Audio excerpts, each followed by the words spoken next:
আজকে আমাদের চিফ অ্যাডভাইজারের চতুর্থতম দিন এবং আমি মনে করি যে আজকের দিনটা খুবই সফল একটা দিন।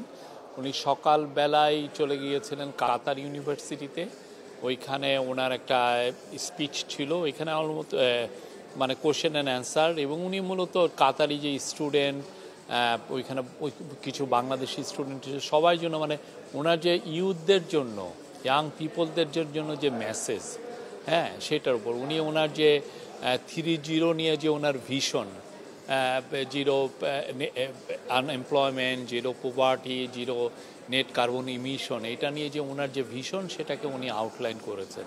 উনি বলেছেন যে কিভাবে আমাদের আসলে যে সিভিলাইজেশন আমরা যেটা করেছি সেটা আসলে সেলফ ডিস্ট্রাকটিভ, এইখান থেকে আমাদের বেরোতে হবে। এই জন্য আমরা যে একদম আনরেগুলেটেড আনব্রাইডাল যে আমরা কনজামশন করছি, খালি কিনছি, এই জায়গা থেকে আমাদের বেরিয়ে এসে আমাদের নতুন একটা সিভিলাইজেশন করতে হবে, এবং এই সিভিলাইজেশনের মূল ভিত্তি হবে ওনার এই 3-0, সেটা নিয়ে উনি বলেছেন। আর এরপরে এসে আমরা ফেরার পরেই যেটা হলো যে আমরা কাতারের যে প্রাইম মিনিস্টারের সাথে ওনার একটা কলন হয়েছে, ওইখানে উনি ওনাকে রিসিভ করেছেন, এবং এইখানেও আমি বলবো যে খুবই সৌহার্দ্যপূর্ণভাবে খুবই ফ্রুটফুল একটা আলোচনা হয়েছে। সেখানে মূল ছিল যে কাতারি লিডারশিপ, কাতারের প্রাইম মিনিস্টার ওনার লিডারশিপের প্রতি উনি বলেছেন যে you can count on our, আপনাকে লিডারশিপের আমরা উনি ফুল সাপোর্টটা জানিয়েছেন। এবং বাংলাদেশের উনি এটাও বলেছেন যে এই যে বাংলাদেশের যে রিফর্ম এবং রিবিল্ডিং প্রসেস হচ্ছে, এর ফলে বাংলাদেশ আরও স্ট্রঙ্গার হবে, আরও বেটার হবে। এবং প্রফেসর ইউনূস তার কাছে ফুল সাপোর্ট চেয়েছেন। আপনি জানেন কাতার পুরো গালফ কান্ট্রিগুলোর মধ্যে সবচেয়ে ওয়েলদিয়েস্ট কান্ট্রি কাতারের পার ক্যাপিটা ইনকাম সৌদি আরবের যে পার ক্যাপিটাল ইনকামের থেকে 3 গুণ বেশি। তো কাতারের কাছ থেকে অনেক ধরনের আমরা ফিনান্সিয়াল ইনভেস্টমেন্টগত এবং অনেক ওরা ডিপ্লোম্যাটিক্যালি ওরা কিন্তু অনেক স্ট্রং একটা বড় একটা ইন্টারন্যাশনাল স্কেলে ওদের যে অবস্থান এটা খুবই হাই। তো ওইটার পুরো সাপোর্ট স্যার চেয়েছেন, উনি বলেছেন অ্যাসিওর করেছেন তার সাপোর্টের বিষয়ে। রোহিঙ্গা ক্রাইসিস আমাদের জন্য একটা বড় একটা ইস্যু, এটা অনেক দিন ধরে একটা আসলে ডরমান্ট অবস্থায় ছিল, এটা নিয়ে কোনো নাড়াচাড়াই হচ্ছিল, মানুষ একজন ভুলেই গিয়েছিল যে রোহিঙ্গা ক্রাইসিস একটা ক্রাইসিস আছে। আর সেই জায়গাটা উনি রোহিঙ্গা ক্রাইসিসের জন্য তাদের সাপোর্ট চেয়েছেন, এবং কাতারও বলেছেন যে হ্যাঁ আমাদেরকে এই বিষয়ে যাতে এটা একটা সাস্টেনেবল সলিউশন হয়, এবং এই ফলে যাতে রোহিঙ্গারা তাদের দেশে ডিগনিটির সাথে ফিরে যেতে পারে, সেই একটা সলিউশন সবাই খুব দ্রুত এটা খোঁজার তাগিদ দুজনের মধ্যে ডিসকাশনে ছিল। আর একটা হচ্ছে যে স্পোর্টস, আমাদের যে মেয়েদের যে স্পোর্টস তাদের নিয়ে ওনার কাছে হেল্প চাওয়া হয়েছে। কারণ কাতার আপনি জানেন ওয়ার্ল্ডের এখন এই যে ওরা এই 2022 ওয়ার্ল্ড কাপের পরে তারা এখন one of the biggest sports destination ওয়ার্ল্ডের মধ্যে। তো ওদের কাছ থেকে ওদের যে স্পোর্টস ফ্যাসিলিটি, এটা এখন ওয়ার্ল্ডের টপ ফুটবল টিমরাও এইগুলো ইউজ করে। ওরা যেই ধরনের স্পোর্টস অ্যাডমিনিস্ট্রেশনে, স্পোর্টস ট্রেনিং, স্পোর্টসের সায়েন্সে ওরা যে জায়গায় চলে গেছে, এটা অতুলনীয়। সেই যাতে কাতার যাতে বাংলাদেশের মেয়েদের স্পোর্টসকে যাতে হেল্প করে, তাদেরকে যেন আরও ট্রান্সফরমেশনের জন্য আরও পুরোপুরি সহায়তা করতে পারে, সেই জন্য কাতারের আমিরকে উনি বলেছেন। গাজা ক্রাইসিস নিয়ে কথাবার্তা হয়েছে। গাজায় আপনি জানেন কি ভয়াবহ মানবিক বিপর্যয় একটা হয়েছে, তো সেটা নিয়ে দুই লিডার কথাবার্তা বলেছেন, এটা যাতে খুব দ্রুত একটা সলিউশন হয় এটা। আর আমাদের তরফ থেকে অন্য আর মেজর ইস্যু আমি দেখছি এগুলোই মূলত ছিল। এই যে বাংলাদেশের কমিউনিটি যেটা, আর শেষে বাংলাদেশ কমিউনিটির সাথে আলাপ হয়েছে, আপনারা এটা নিজেরাই উপস্থিত ছিলেন, আমি এটা নিয়ে আর নতুন কিছু বলার কিছু নাই। বাট আমি পুরো যদি র্যাপ আপ করি আমাদের এই 4 দিনের মিটিংটা, আমি বলবো যে one of the most successful meeting. আমি এটাকে বলবো যে আমরা যে মিটিংটা চায়নাতে যেই মিটিংটা করেছি, যেই ট্যুরটা হয়েছে, আমি তার স্কেলে রাখবো। কারণ আপনি দেখেন উনি আসার পরের থেকে কাতারের এমন কোনো ব্যক্তি নাই যে যার সাথে ওনার আসলে দেখা হয় নাই।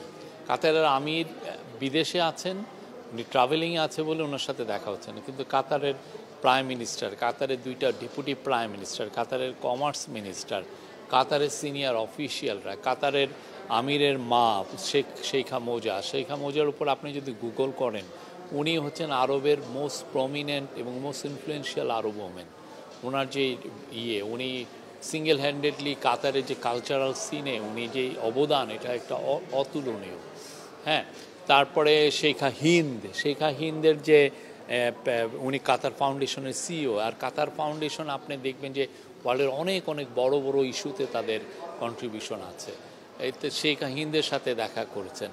এছাড়া অন্যান্য অনেক ইনফ্লুয়েন্সিয়াল অফিসিয়াল অনেক, তারপরে আরেকটা বড় একটা বিষয় ছিল আমাদের হচ্ছে যে কিভাবে কাতারে যারা বিজনেস করেন এবং কাতারি যারা সরকারি বিজনেস প্রতিষ্ঠান তাদেরকে কিভাবে ইনভাইট করে বাংলাদেশে ইনভেস্ট করার জন্য আহ্বান জানানো যায়, এবং সেই কাজটা উনি করে। কালকে উনি সিরিজ আকারে, আপনারা আমাদের প্রেস রিলিজগুলো দেখেছেন, সিরিজ আকারে মিটিং করেছেন। সেখানে বাংলাদেশি নন রেসিডেন্ট বাংলাদেশি যারা এখানে ভালো করছেন তাদের সাথে কথা হয়েছে। তারপরে যারা কাতারে বিদেশি ইনভেস্টমেন্টরা যারা কাতারে ভালো করতেছেন তাদের সাথে কথা হয়েছে, এবং কাতারি যারা বিজনেসম্যান, কাতারে বড় বড় বিজনেসম্যান এবং কাতারি গভর্নমেন্ট, কাতারের সবচেয়ে বড় জিনিস যে কাতারের গভর্নমেন্টই অনেক বড় বড় কোম্পানিতে কাতারে যে ওদের যে গভর্নমেন্টের যে সভারেন ফান্ড আছে, তারা বড় বড় ওয়ার্ল্ডে যেমন স্পেস এক্স, টেসলা, এগুলোতে কাতারি গভর্নমেন্টের ফান্ডের সভারেন ফান্ডের ইনভেস্টমেন্ট আছে বড় বড় ইয়েতে। তো তাদের কাছেও আহ্বান করা হয়েছে, তাদেরকে নতুনভাবে বাংলাদেশকে তুলে ধরা হয়েছে। আমাদের চিফ অ্যাডভাইজার বারবার বলেছেন যে এটা একটা নতুন বাংলাদেশ, এবং এই নতুন বাংলাদেশে এমন একটা বাংলাদেশ যেখানে আসলে রেড টেপিজম, আমরা আশা করছি যে সামনে কোনো রেড টেপিজম থাকবে না, কোনো ব্যুরোক্রেটিক কোনো অযথা একজনকে টাইম কিল করা সেগুলো থাকবে না, এবং এমনভাবে রিফর্ম নেওয়া হচ্ছে যাতে সমস্ত চ্যালেঞ্জগুলো একটা এক্সপোর্টার যদি একটা ম্যানুফ্যাকচারার যদি বাংলাদেশে আসেন, এসে যেই সমস্যাগুলো ফেস করেন সেগুলো যেন আমরা অ্যাড্রেস করতে পারি, সেইগুলো সমস্ত ব্যবস্থায় নেওয়া হচ্ছে। এবং এটার বারবার উনি বলছেন যে বাংলাদেশকে উনি ইন্টারিম গভর্নমেন্ট একটা ম্যানুফ্যাকচারিং ইকোনমিক হাব বানাতে চান। এটা শুধু বাংলাদেশের জন্য না, এটা পুরো রিজিয়নের জন্য। পুরো আপনি ধরেন 7 সিস্টার বলেন বা ওদিক দিয়ে হচ্ছে নেপাল বলেন, ভুটান বলেন, পুরো রিজনের আপনি যদি না 30 কোটি লোকের একটা বড় মার্কেট। তো সেই মার্কেটের জন্য উনি একটা ম্যানুফ্যাকচারিং হাব, এবং এখানে এসে পণ্য উৎপাদন করে বিদেশে আপনি যে কোনো দেশের এক্সপোর্ট করতে পারবেন। আপনারা এই যে শ্রমিক, কাতারে আপনার শ্রমিক নিয়ে আসা লাগবে না, আপনি ওইখানে ইনভেস্ট করেন। তো সেই জন্য তাদেরকে আহ্বান করেছে, এবং আমরা সোফার যা রেসপন্স পেয়েছি খুবই পজিটিভ। এবং কাতার আরেকটা জিনিস কাতারের ওরা ভালোভাবে নিয়েছে, সেটা হচ্ছে যে কাতার আগে যেমন ধরেন আমাদের যে ভয়াবহ যে কি বলবো ওনাকে, গুমরানি বলবো না চোর জননী বলবো কি বলবো, উনি যেই ইকোনমির যেই জায়গায় রেখে গিয়েছিলেন, যে দেখেন কাতার এনার্জির মতো আমরা কাতারের থেকে এলএনজি আনি যেটা আমাদের জন্য ভাইটাল, সেই কাতার এনার্জি আপনি $254 মিলিয়ন উনি না দিয়ে চলে গেছেন। আমরা এই যে গতকাল ওয়েনেসডে ছিল, ওয়েনেসডে আমরা পুরোটা টাকা, একটা টাকা বাকি নেই, পুরোটা টাকা আমরা পে করে দিয়েছি।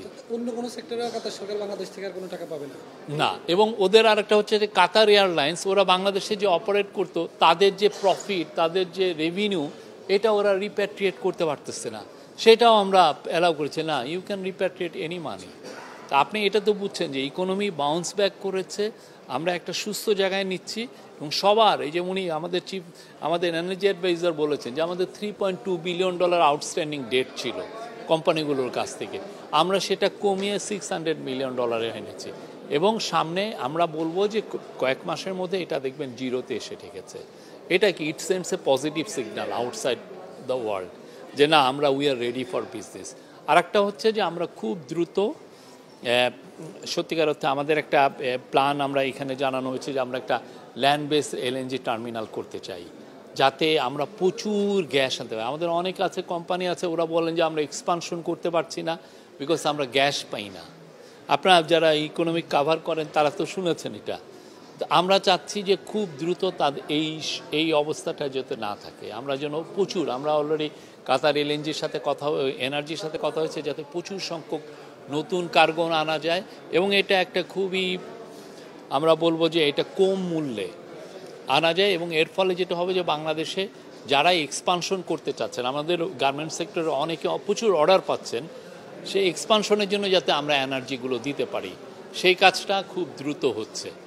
আমি বলবো যে এই 4 দিনের যে সফর, এটা খুবই একটা সফল সফর, খুবই ফ্রুটফুল সফর, এবং আমি আশা করছি যে এটার ফলে বাংলাদেশের সুনামটা আরও ছড়িয়ে পড়বে এবং বাংলাদেশে অনেকে ইনভেস্ট করতে আসবে। Thank you. লাস্ট